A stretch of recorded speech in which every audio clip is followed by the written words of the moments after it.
Hey there, welcome to Find Your Sun. I'm Cass. And I'm Mare. Join us as we find our sun through movement, nourishment, and well-being.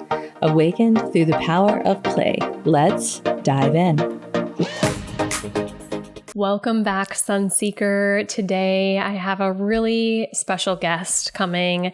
She has helped me in a personal way, and today we're diving deep into a conversation that I think others could also use as well. That's how to break free from anxiety, people-pleasing, and perfectionism so we can finally love ourselves more. And to guide us, we have an incredible guest, Dr. Stephanie Lopez. Dr. Steph is a former NASA psychologist and healing coach who helps women get out of fight or flight mode and reclaim their peace. She's taught me so much about nervous system regulation, self-forgiveness, and shifting out of self-doubt. I used to think that my anxiety and people-pleasing tendencies were just a part of who I was, but through her guidance, I've learned how to take ownership of my emotions, trust myself, and truly show up for life in a way that feels good. So if you've ever felt overwhelmed, stuck in the cycle of trying to control everything, or constantly seeking validation outside of yourself, this episode is for you. I'm so excited to have you on, Dr. Steph. Thank you for coming and welcome to the Sun Podcast. We're so excited to have you here. Thank you. I'm so excited to be here. So Dr. Steph and I have she knows all of my secrets. So she can pull it out of anybody, I feel like, but she knows everything about me. So I thought, why not have her on, talk a little bit about everything that she does, because she is such a unique source of wisdom. And I think so many people could benefit from your coaching. Thank you. Yeah. So let's just start off with a question that I think might resonate with the women in our community. So anxiety is often seen as something that just happens to us. Mm-hmm. But you've helped me realize that it's deeply connected to the way we try to control outcomes and please others and live up to impossible standards. So in your work, do you see these patterns show up most commonly in women, do you feel like? Or why do you feel like these patterns show up most often? Yeah. Well, I target women, so I'd be biased if I'm like, yeah, totally women. Uh-huh. I do have some men post on, in response to my ads or my posts, and they're like, why is this not for men too? Can I watch, you're training them? Go for it. I don't mind. I just prefer working with women. Mm-hmm. Yeah. Most of the time I hear people think that they're just an anxious person. They remember always feeling anxious, and this thing made me feel anxious, or that thing, or this trauma. And most have no idea what's actually happening. I'll tell a little bit about myself I would love how that. Thank you. I fell into this. Yeah. I had anxiety my entire life not grad school. It was undergrad. I diagnosed, some air quotes for everybody, diagnosed myself with generalized anxiety disorder. This is just the way that I am. Sure. And I had reoccurring emotional breakdowns, as well as people-pleasing, perfectionist tendencies, all the things. But my reoccurring emotional breakdowns were roughly every 3 months. And it was so severe that day, whenever I had a breakdown, I was not functional. I couldn't do any, I was hyperventilating. Mm.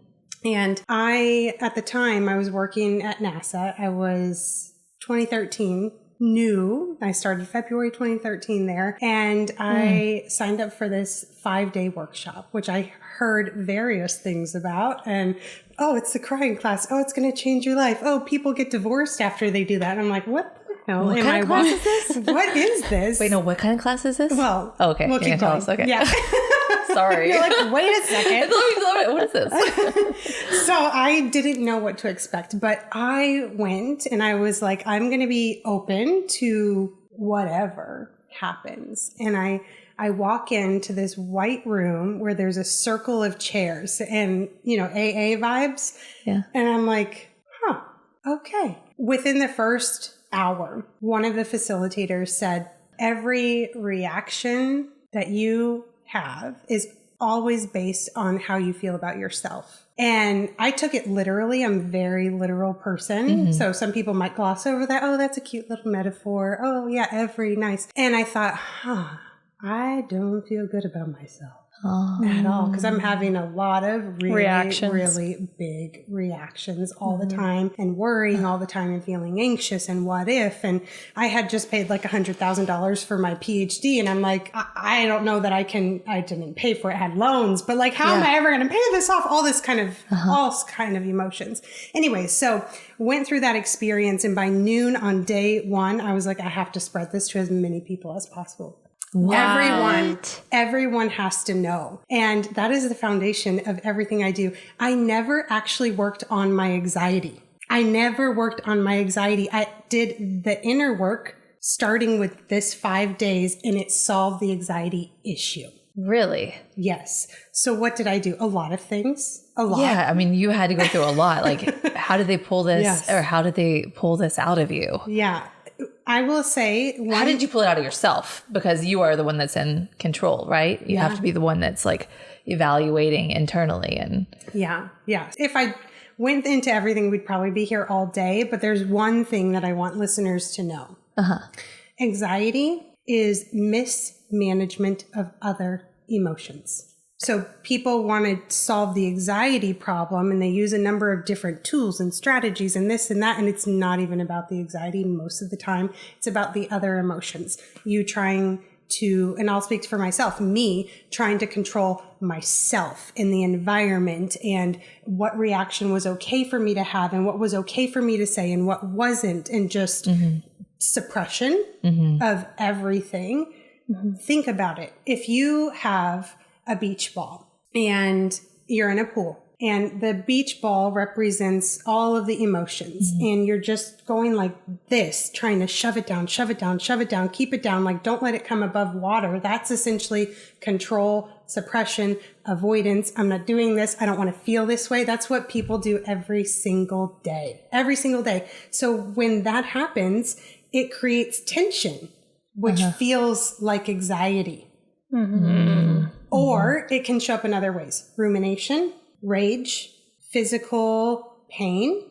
And when I say physical, it could be, IBS, it could be back pain, like chronic issues I'm talking about. And so those are what happens when we're not managing emotions effectively. And not letting them out. Yes. Yeah. So I feel like when we were working together, something that I was dealing with was being afraid of how other people would react as well. Yes. So it wasn't even just like I could feel my own emotions personally, like by myself, I felt like, but then like I always worried about how it would affect others. And I feel like that's maybe where you say like people pleasing is a piece of that anxiety. Yes. Okay. Absolutely. Okay. Yeah. I have one client who told me a story one day. She said, oh yeah, she has 2 kids, and her mother-in-law came to watch them so her and her husband could go on a date or something. And when they got back, her mother-in-law expressed that her kids were a lot. I can't remember all the words that she said, but it was just like a lot to take care of them. Yeah. And in that moment, in her mind,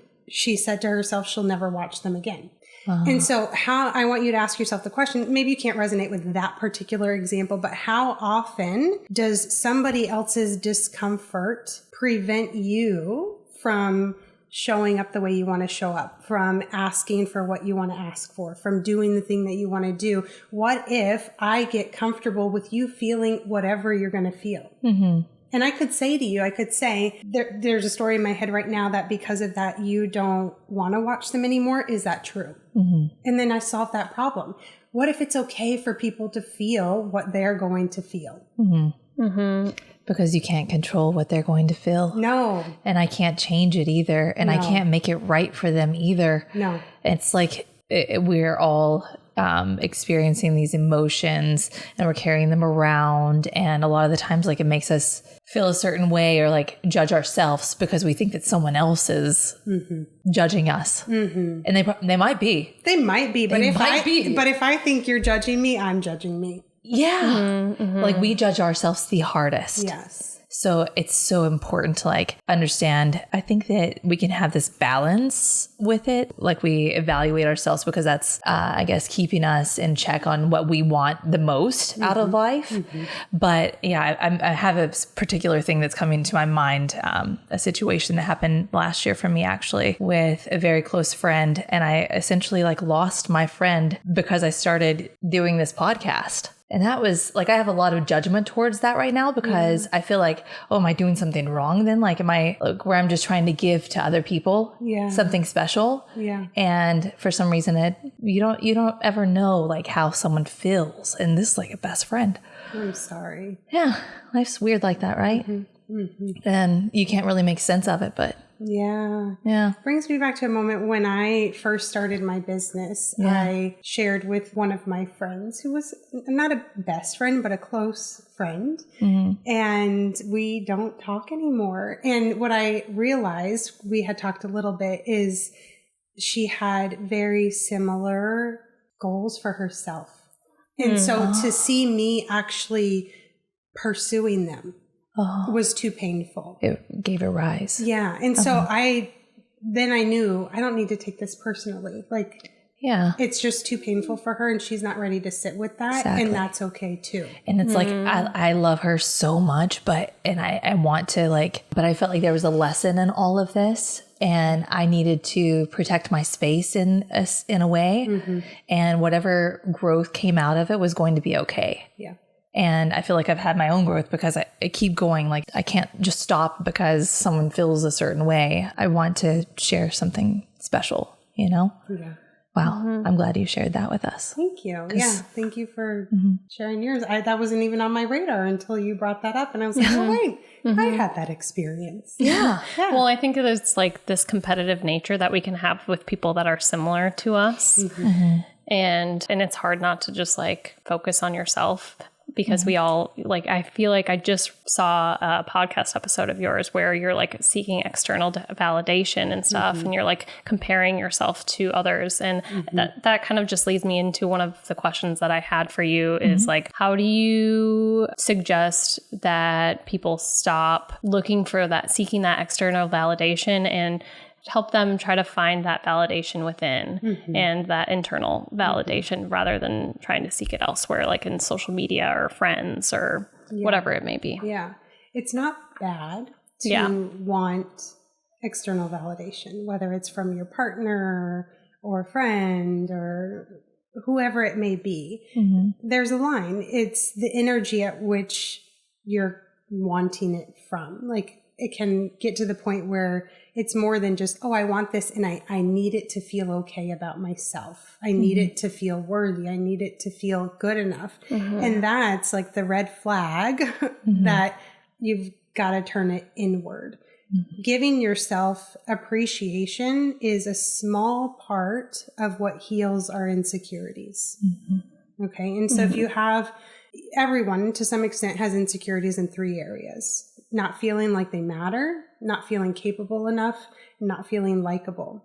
And there's nothing that we can ever receive externally that will ever fill the void if we're not giving it to ourselves. And so when it comes to the external appreciation, one concrete thing that you can do is take credit for even incremental improvements.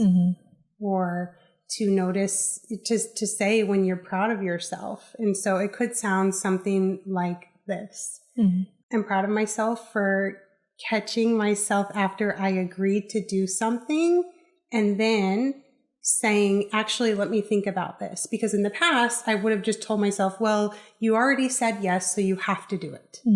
And so it doesn't have to be huge things. It could be small things. And sometimes those are the most like important things to give yourself credit for, because people are always measuring, and I'm guilty of this too, to this ideal that keeps moving and keeps moving. And then it can feel like, well, I have so far to go. And it's like, look at how much you've improved and you've changed, and take credit for that. That's the neuroplasticity, right? Yeah. Of our brains being able to rewire how we feel about a certain expectation of ourselves. Yes. So why does this happen? Various reasons. I'll share a personal story. When I was in high school, I have a very distinct memory of my best friend from that time saying, I'm really proud of myself for. I have no idea what she was proud of. I don't remember the details. I just was so shocked. And in my head, I'm like, I can't believe she just said that.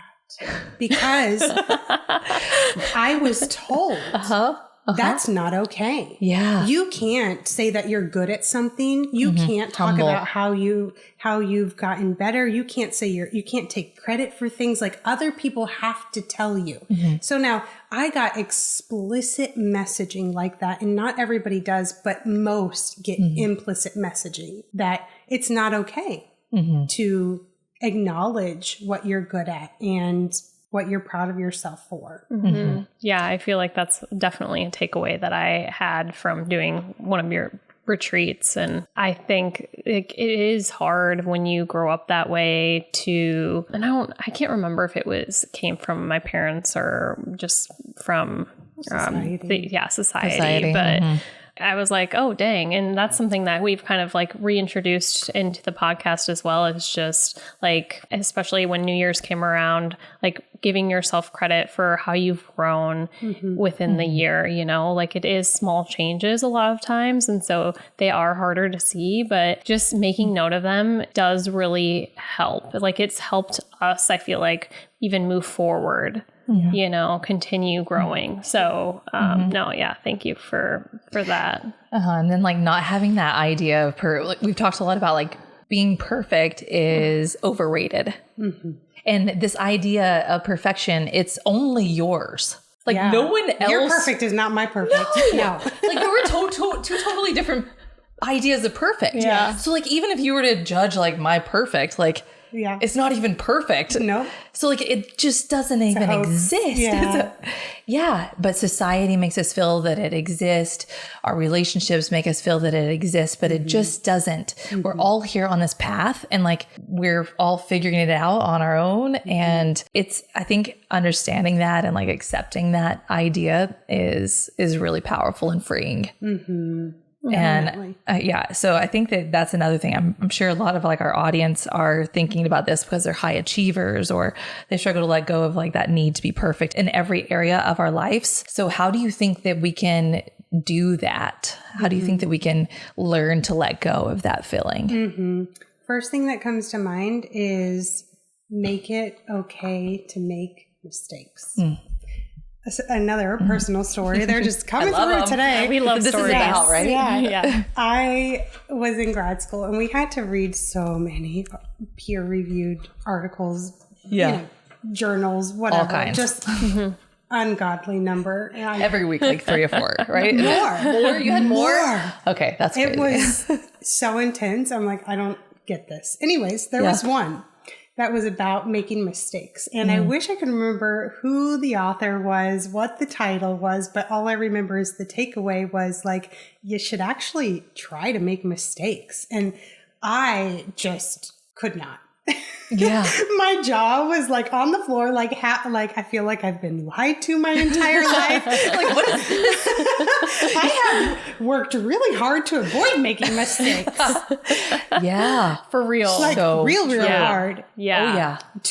To walk the line, to follow the rules, to not make mistakes, to not screw up, to not ruffle feathers, to be perfect. And now you want me to try? Yeah. And it had, I don't even remember the study that they had, but basically they did an experiment where they showed that the people who allowed themselves to make mistakes ended up being more successful. Yeah. And I wanted that. So true. So I'm like, well, I want the results. So maybe I should actually think about more mistakes. Make more mistakes. Yeah. Yeah. Yeah. I feel like I just heard do you know who Sarah Blakely is? Yeah. She's, okay. So I just like watched a reel and she was saying how her dad would come home and at the dinner table ask them like, did you fail today? I love that. I loved that so much. And so like I went home and I asked my kids that because I want them to have that mindset as well. I love that you already applied it too. Yeah. And I need to apply it to myself more. It's still like this like inner work is such a journey. And I feel like I'm like, okay, it's okay if it's like C work sometimes. Like you just like do like put it out there and try and like don't make it perfect, you know, just like be you and like the rest will come, you know? So, okay. Another thing's popping in my mind about mistakes specifically. I went to a big business conference in December. So just a couple of months ago. And my mentor is the one that runs the conference, and he has spent the last year or two learning to play the guitar. And in my opinion, he's really good. Wow. Yeah. Real good. Yeah. And he came out and he did like the national anthem on the guitar. Oh, and cool. he messed up. yeah. Yes. Okay. And it was probably a second, but it was obvious. Yeah. Like, ooh. And then he kept going. And I didn't think about it again. Yeah. Then later, maybe it was the next day, we had a lunch together with a smaller group of people at the conference. And I was in that lunch and he brought it up. And he brought up how embarrassed he felt and how he had beat himself up. He had practiced every single day, like that song, multiple times a day for 3 weeks. Like he knew it. He knew it. Yeah. And so it took him to a low spot. And then watching how others responded when he brought it up, they're like, that's actually my favorite part of the conference so far. Wow. Like to see you just like pick up, keep going, and to know that you make mistakes at your level, because he's super, super successful. Yeah. It was inspiring. And so that's really important to remember too, is that like, I actually not only need to make mistakes for myself, but I need to make mistakes to make it okay for those who are watching me. Can I tell you, I have to look this up because this quote has been so important and it's downstairs in our gym right now. Yeah. And my husband brought it to me, and it's someone who made a lot of mistakes. Yeah. Michael Jordan. Yes. I've missed more than 9,000 shots in my career. I've lost almost 300 games. 26 times I've been trusted to take the game-winning shot and missed. Yes. I failed over and over and over again in my life. And that is why I succeed. Honestly, Right? like, yeah. Like keep just taking those going. shots, because if you don't take the shot, Yeah. you will never know if you're going to miss or not. And he also talks about like, someone asked him like if he was worried about missing a shot. And he was like, actually, I don't ever think about the shots that I haven't taken yet. Yeah.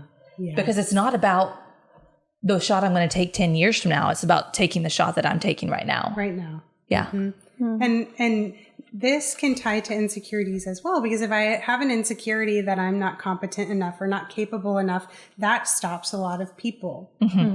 Whereas my mindset is, can I curse on here? Yeah. Go I ahead. will fucking figure this out. I will figure Love this it. out. Yeah. It's not a matter of if, it's a matter of when. Yeah.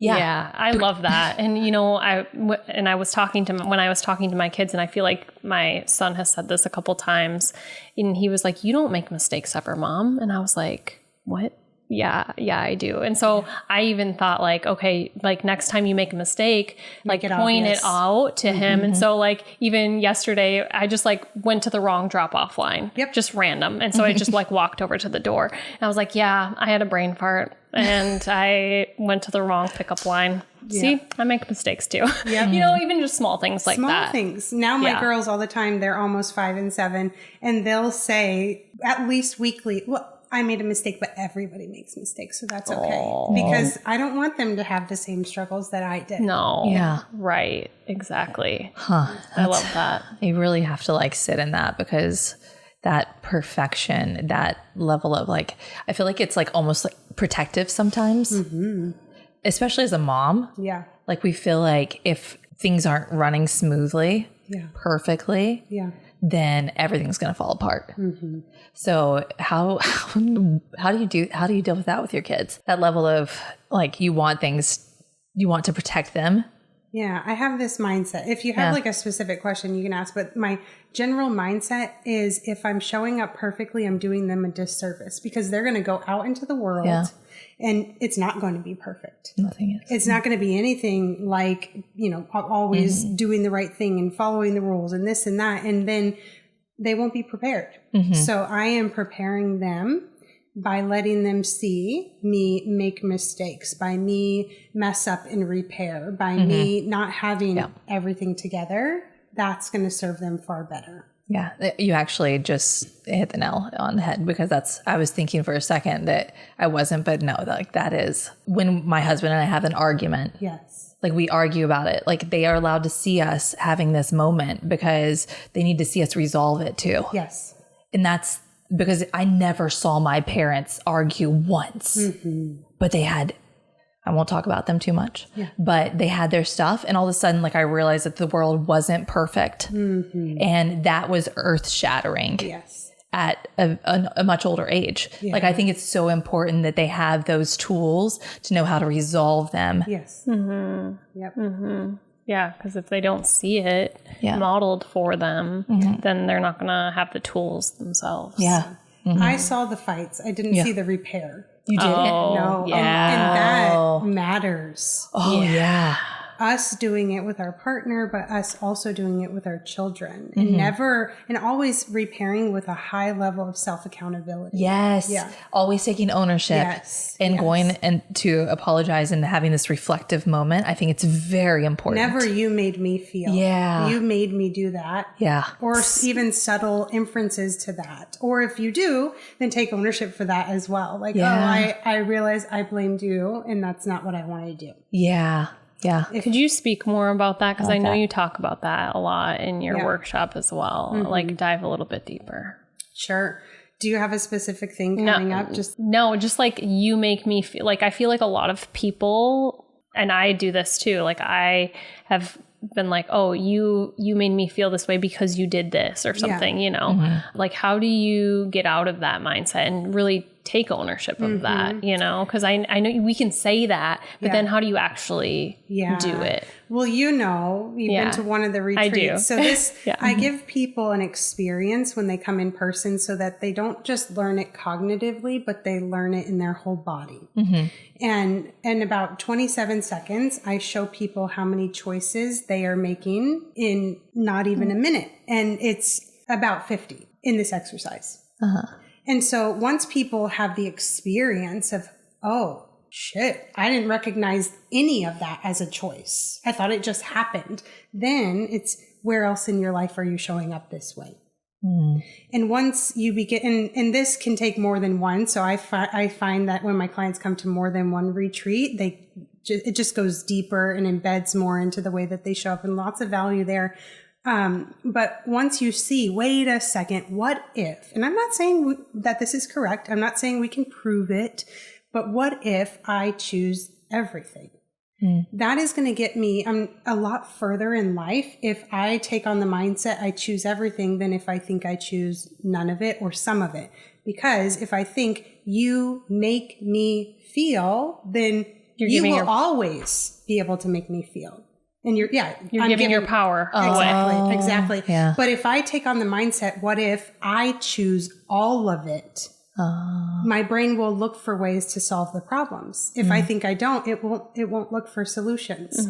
So I always encourage employees. You did at one point, students. Right? Yeah.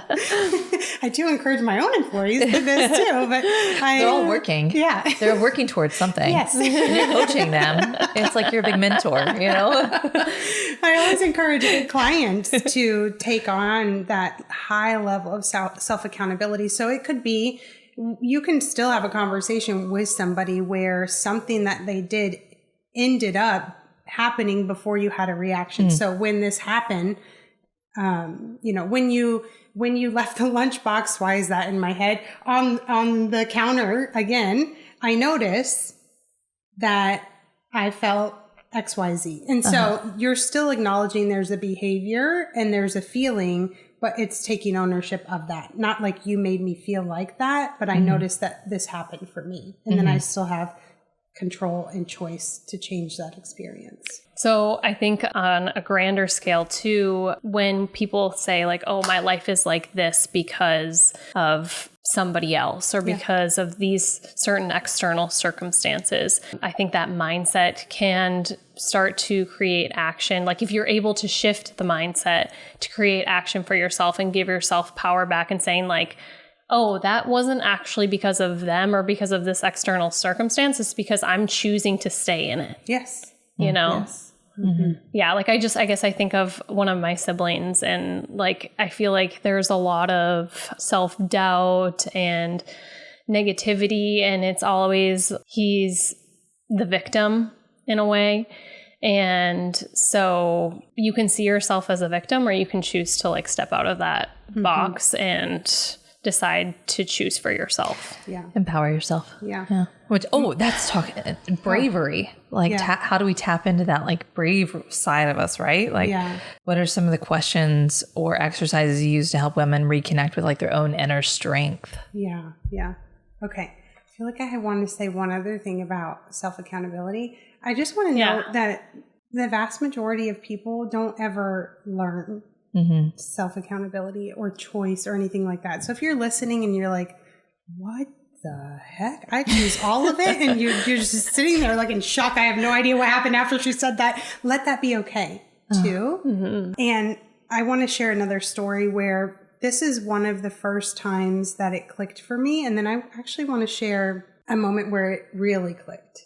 So first time I was working in a situation with a small team, and one of the people would not look me in the eyes. And this was from the time that I started. So it was not like I did anything. I just was me. And I let that result in me being very angry, very, very angry. And I essentially always have a mentor. And so I met with my mentor and I was talking about it and telling him, and he said, Steph, when are you going to take your power back? And that day I did, because I was like, oh, I'm letting her control my emotional state every day. And I don't have to. I could literally decide not to. Yes. That's like, you didn't know that was a choice. Didn't know it was a choice. And so the power of this is when you believe without a shadow of a doubt that you choose all of it, even if we don't know, it can be that easy to stop choosing it. Oh, I had this one analogy one time about like, imagine that someone came and knocked on your door. Yeah. And when that person comes in and knocks on the door, like let's say you're in a bad mood about something, or you're allowing someone else to dictate how you feel. Yeah. You go and open up the door, and all of a sudden, how do you choose to speak to the person when you greet them? Right? Yeah. Like you immediately flip the switch. Yeah. And you realize you're that in control. You're that in control. You're that in control of how you respond. Yes. Yes. That happened a lot in my childhood. Really? Yeah. I'll just leave it at that. Yeah. Okay, you said there were two. Okay, so there were two things. The next moment where it one. really clicked, where I was actively like applying the concepts to my life. This was my reoccurring emotional breakdown. Okay, so, month 3, here it is. And at the time I was working 2 jobs and burning the candle at both ends, completely exhausted, doing the high achiever thing. And it was a Saturday and I was trying to do something that I had not done before. And it felt really hard. It felt like, I don't know if I can do this. And then I ended up having this huge, huge emotional breakdown to the point where I'm hyperventilating. I don't know how much time goes past and I try to do it again and I just get all worked up. So I'm useless for the whole day. And I had this in the back of my head. What if I am choosing this? Which sounds crazy. Like if I said that to somebody, they would be like, how insulting. Yeah. That you think I'm choosing to have an emotional breakdown every 3 months? Unsympathetic. You know? Yes. So no judgment to myself or to anyone. What if you are? And there's this concept that I use with students that's called payoffs. So we get these hidden rewards for continuing to have an experience that we say that we don't want. And I have a tool for them so that it's real easy to identify. So I whip out the tool for myself, of course. And I realize that there are a lot of hidden rewards. I have this identity at this point in my life that I am a hard worker.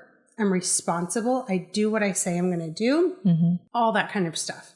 And at some point, I got these things mixed up with the idea that I can't rest. And so I put this pattern in my life unintentionally, subconsciously, where I would work until I couldn't anymore. And I would have an emotional breakdown so that I could rest.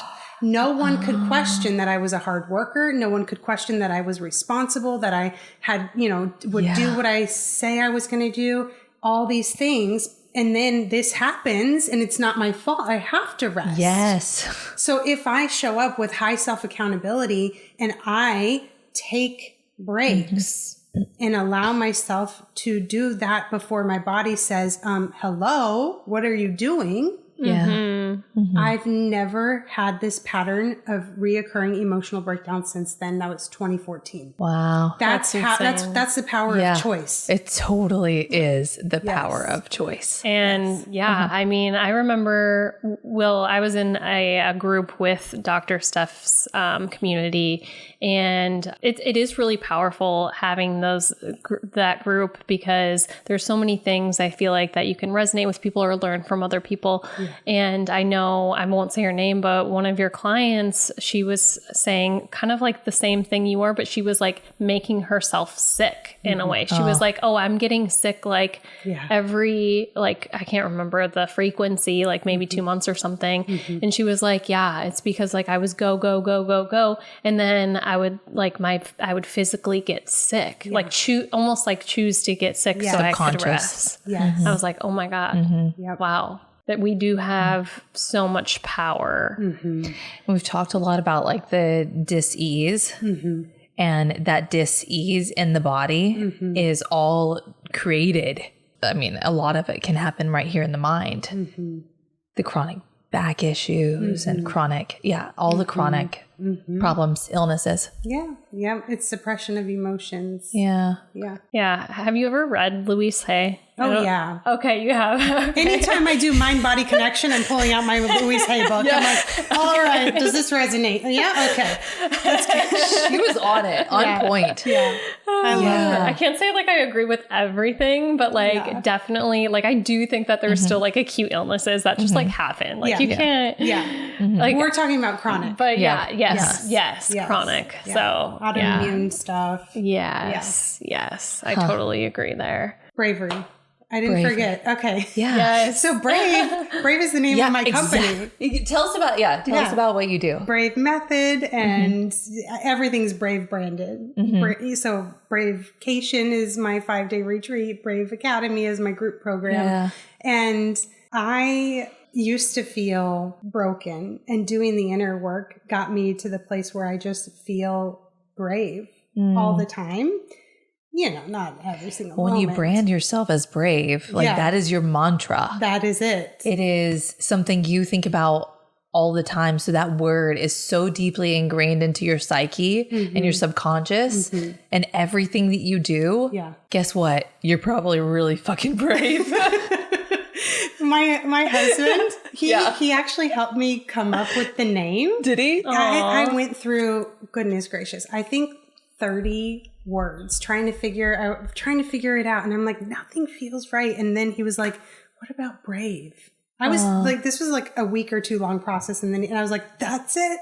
And then he found this song. I wish I could remember her last name, but the name of the song I think is Brave, and her name's Sarah. And it's like doing the work. Like it's like perfect. So no way. Yeah. And he found it too. I'm like, that's my crazy. gosh, You'll have to share that with us sometime. Yeah. So your question was like, how do we find our courage? Strength, like our own strength. Yeah. first place that my mind goes is to recognize that fear is driving your behavior the vast majority of the time. And then you get to ask yourself, what do I want my relationship with fear to be? Do I want to recognize I'm afraid and to let it stop me and to listen to it and let it rule my life? Or do I want to treat it like it's a good friend with terrible advice? We have all had those. We're like, yeah, that's cute. Oh, moving on. Cute. Yeah. You're so cute. Yeah. That's what fear is. Oh, you're so cute. I respect you. I honor you. And I'm not listening. I'm not going to listen. Yeah. Like you recognize it. Yes. And you have that awareness that like, oh, that's fear popping up for me right now. Yes. I have had to go through like several, like especially like being on camera more and just like putting myself out there as a strength trainer and stuff.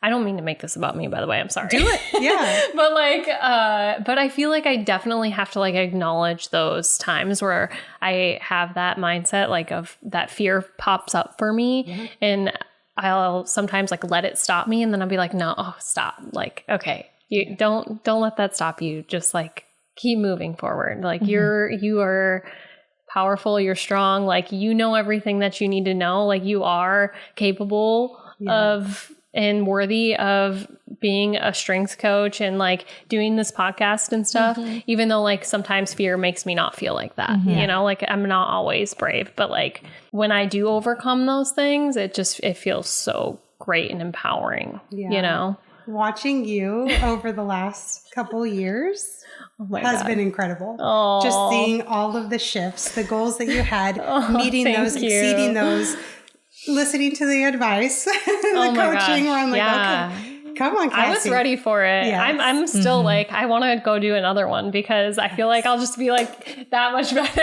Yes. But no, it's been like I said, you've been such a great mentor towards me. Thank you. Like even watching you, how much you've grown since we first talked, you know, like we both kind of seen each other grow in different ways. And that's been really, really fun to witness. Thank you. And part of what you said, for me, I still have fear. And it's not like, oh, I have to be unafraid to do this. It's, I'm going to recognize there's fear there and do it anyways.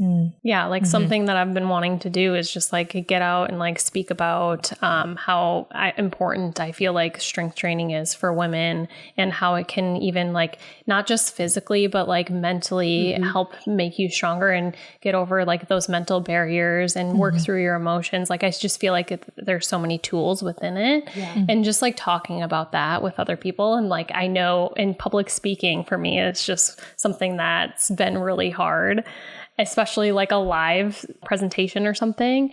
But, you know, someday. I think you would do incredible. And so what if it's not someday? It's like now, and I let myself witness myself get better and better. Yeah. Because I used to shake when I spoke in front of people. This is back in high school. If I had to stand up, give a presentation, my body would literally shake. And by the time I was at the end of my career at NASA, I was speaking to the top executives totally fine. Like they were my friends. Wow. Only because I just kept doing it. Yeah. And so a lot of times people will be like, oh, like I shake or I this or I that. And it's like, well, yeah, you just do it anyways. Right. Maybe we should regulate your nervous system too. So we'll do that too. But just do it and don't wait. Yeah. The way that you're going to get better is to get out there sooner. Okay. So you left NASA. So you left NASA, and then was there this moment where did you go straight into the Brave podcast and building your own business? So I had my second daughter, March 2020, COVID. Okay. And we are all COVID moms. We are COVID moms. I just noticed that. We went through a lot, man. Through a lot. Oh my God. So I hit one of the lowest points of my life. And I loved working at NASA. I was at the top of my career. Everything was going well. And I was just like, F it. Yeah. And my husband was like, you want to leave, but you like working. You love working there. I'm like, yeah, Yep, I'm leaving. So I started my business June 2020, first post, Wow. and January 2021, I left. And so I did not have any business leaving. 6 months into it, I wasn't making a lot of money. I was making money, but not a lot. And so I got what is called a bridge job. And I worked part-time for a consulting company as a coach. And then I built my business at the same time. Then June 2022, I left and I've been on my own since then. Wow. The podcast is newer. I started it in 2023. So your social media that's how you were getting most of your clients first. Yep. And okay. Wow. That's amazing. Thank you. So you became brave at that moment. Like that was the name of your from day one. Yeah. I came up with maybe not day one, but September 2020, I took a program, business program. And in part of that, we were to come up with a name for our signature program. And that's when I did. Yeah. Okay. Okay. So that's when the Brave method came about. Yeah. Oh my goodness. So I officially opened my business, filed my paperwork with Florida, October 2020. Wow. Okay. Yeah. Yeah. It's been so great seeing everything and seeing how many people have started to become your clients and stuff. Because I do I've been asking my family and stuff go do this, because I do feel like it's just so empowering and helpful, on an inner level, so. Thank you. So, how could somebody, if they're feeling anxious and really uncertain right now, and this is all a lot of information, what would you suggest that maybe one way that they can start moving forward into bravery, into self-love, and all the things that you teach? Yeah. Very first step, without giving a lot of homework, but then I'll do that next. Sure. Is first tap into the very first thing that I mentioned is, what else am I feeling? Because anxiety is masking it. And so you can go to Google and search for emotion wheel, and you'll have a whole slew of terms. I found a lot of people, especially those who identify as anxious, their vocabulary of emotions is small. They don't know a lot of emotional words. So download that, create a blank note in your phone, or if you want to write it, that's fine too.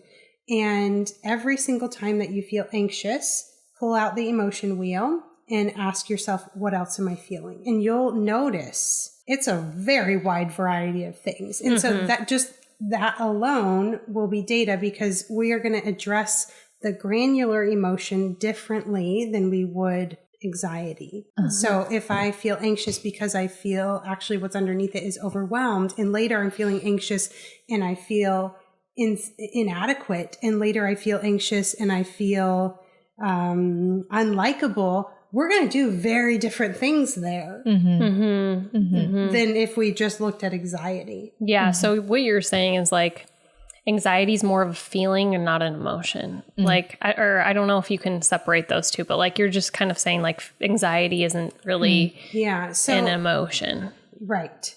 So an emotion is the chemical response that happens in 60 to 90 seconds. A feeling is that plus the meaning that we put on it. That's more complicated than anybody needs to know, but just look for what is anxiety masking, just so you can actually begin to get to know yourself better. That's a good first step. Obviously not going to solve the problem. Next step, go watch my free training, because I go through the 4 steps that I take people through to overcome anxiety. I actually don't mention this tool that I said right now in that training at all, but I go over what those big overarching steps are. Okay. Okay. Well, we'll make sure to link that, because that will help. Yeah. That will help our listeners. And I would love to go take the free training too. That'd be fun. Just to find out how I'm doing. Yeah. Well, I mean, and I think, if you are feeling anxiety, know, you're not alone. I've felt that. I sometimes still feel it. Thank God, not to the level that I used to. But the goal really isn't to eliminate it. Yeah. Right. It's to make it so it's not a daily occurrence. Yeah. Maybe monks, like, do you think monks don't have, I'm sure they do. Like, we all do. Of it. Yeah. Yeah. Okay. One other question that kind of just popped into my head. So when you said like make mistakes and have failures and stuff, like how do you suggest that I or whoever else that experiences like a failure, like how do we get through that? Because I know, like, for instance, when I like applied for a job, I didn't get it, and like that really brought me down. How do you suggest that we go through it? Do we like just feel kind of like that emotion of like maybe it's sadness or like anger, I guess, and then kind of like work from there, and then like don't let that like just keep going? Or I don't know. Lots that we could do. Okay. Maybe the most important thing is, what am I making this mean? Yeah. Okay. So before I applied for NASA, I applied for a job at General Dynamics, and I didn't get it. I don't even think I got an interview, which is a little bit surprising. Yeah. But okay. And I could have made that mean a lot of things. I could have made it mean that I'm not good enough. I could have made it mean that I'm going to have a hard time getting a job when I graduate. I was still in grad school at that point. I could have made it mean that, I don't know how to write a cover letter. The list could go on and on and on. Our brain is always putting meaning on every single thing in life. And so notice, what meaning am I putting on this? And then you get to choose if you believe it. That's such a tangible way to deal with it, I feel like. Yes. Like super tangible, because I'm like, okay, I can like feel the emotion. Like the emotion really sucks right now. Yeah. And like, I'm going to let myself do that. But like, that's important. At the same time, like understanding what I'm making it mean. Yeah. That's really powerful. Because I could make it mean, and now I do, this is where my mind goes, is that I am always being taken care of by the universe, always. And so me not getting this opportunity, now I see this in hindsight, but I do operate in this way. It's this or something better. And like, come on, NASA's way better than, sorry, General Dynamics. Clearly. Yeah. Like there's definitely a greater, more divine plan that we just don't understand sometimes. Yeah. You don't know what how it's going to end up. And what if I trust that everything is always working out? Yes. Life, like, and you don't know how you're going to get there, but somehow it always you're going to get there. Yeah. You're going to end up where you're meant to be. And it might not always like come at the time that you expect it to come, or that you plan for it to come. Yep. Us control freaks. But you gotta let go because you're not in control. Never are, never will be. Oh, I think that's a great note to end on. I could talk to you for hours. I really could. Like it has been such a pleasure to sit with you and talk with you about all of these things. It's like bringing back memories of everything. I love it. I'm like, I feel like I just got a training right now. Thank you for having me. Yes, of course.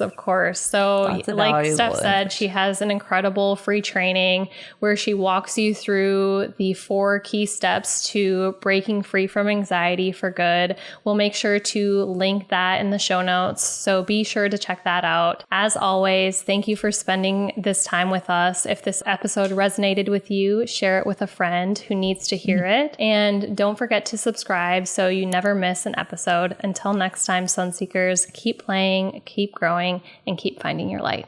Have a good one. Or have a great one, right? Yeah. See you later. Just before you go, if you want to sprinkle some love our way without spending a dime, why not hit that subscribe button on our YouTube channel? It's like giving us a hug through the internet. So please give that button a little tap and join our Sun family. Thanks for tuning in to today's episode. We hope you found the discussions enlightening and inspiring. Please note that the information provided in this podcast is for general informational purposes only. All opinions expressed here are solely our own and do not reflect the views of any sponsors or affiliate partners. And before you apply any of the health strategies discussed on the podcast, we recommend consulting with a professional to ensure it is appropriate for your specific circumstances. Remember, we're here to spark conversation and ideas, not substitute for any professional advice.